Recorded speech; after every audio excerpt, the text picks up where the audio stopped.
আপনি যদি আপনার এসআইআর ফর্মটি আপনি আপনার বিএলওকে দিয়ে দিয়েছেন, এখন আপনি জানতে চাচ্ছেন যে আপনার সেই এসআইআর ফর্মটি অনলাইনে সাবমিট হয়েছে কিনা।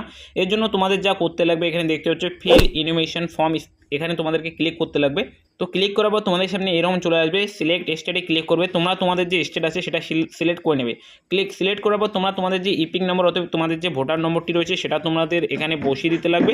তো আমি আমার যে ভোটার কার্ডের নাম্বারটা রয়েছে সেটা কিন্তু আমি এখানে বসিয়ে দিচ্ছি। বসিয়ে দেওয়ার পর তোমাদের যা করতে লাগবে, তোমরা এখানে দেখতে পাচ্ছ আমি এখানে এই সার্চে ক্লিক করে দেবো। আমরা সার্চে ক্লিক করবো। সার্চে ক্লিক করার পর তোমরা দেখতে পাচ্ছ your form has already been submitted with mobile number, for more details contact your BLO. যদি তোমাদের এরকমটা আসে তো এর মানে হচ্ছে তোমাদের যে ফর্মটি রয়েছে সেটা কিন্তু বিএলও তার পোর্টালে আপলোড দিয়ে দিয়েছে, অর্থাৎ বিএলওর যে কাজটি রয়েছে সেটা কিন্তু সম্পূর্ণ করে দিয়েছে।